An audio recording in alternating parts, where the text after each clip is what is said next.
There's Stephanie. You son of a bitches, you got the sugars. And the people.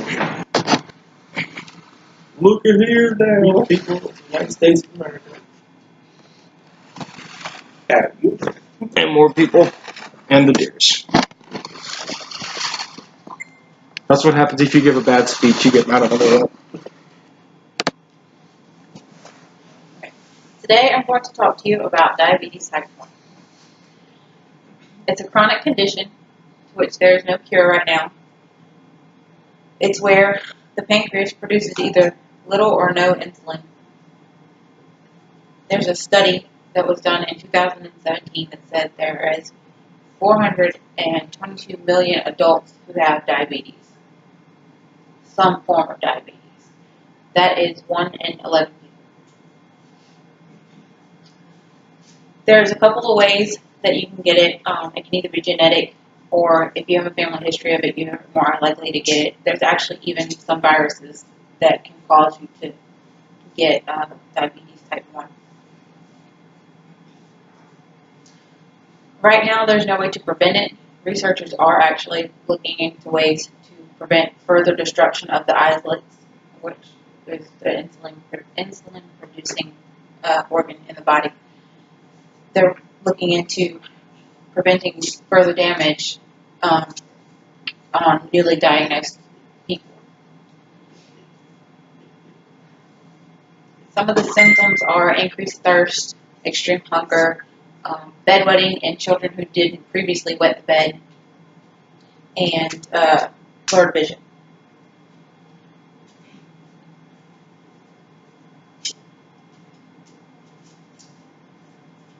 Diabetes can also affect your heart, your blood vessels, your eyes, your nerves, your kidneys. These can either be disabling or actually life-threatening. It can kill you if untreated or unchecked.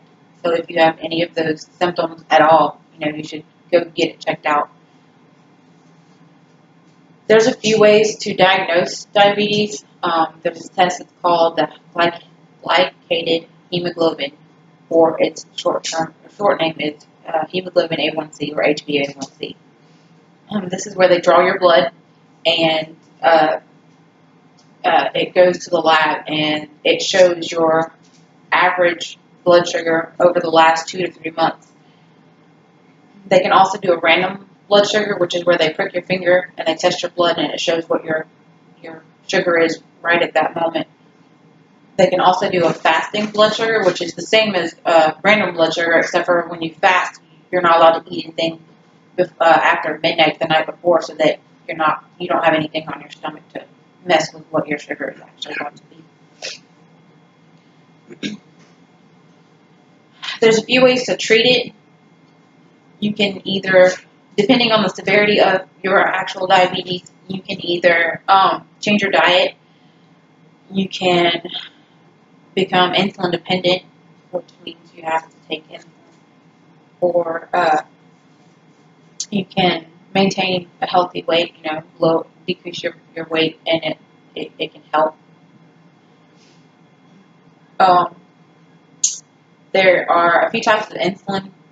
You have short-acting insulin, which is Humulin R and Novolin R, and they are short-term insulins. They react almost instantly.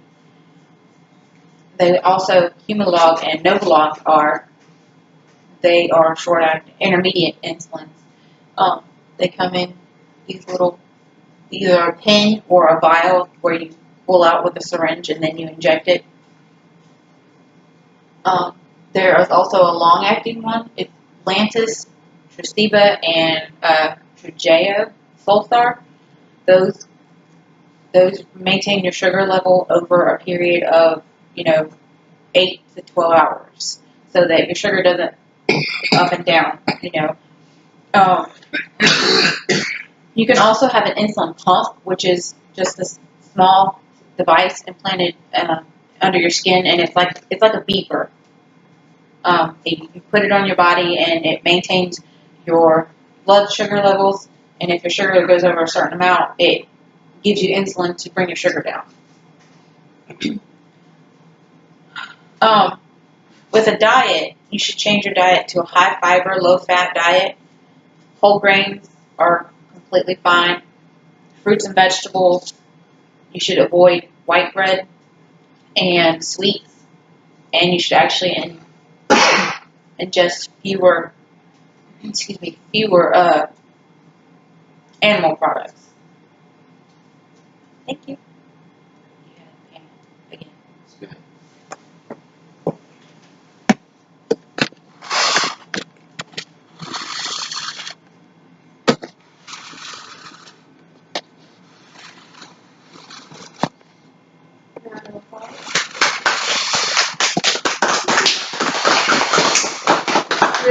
And she's still here.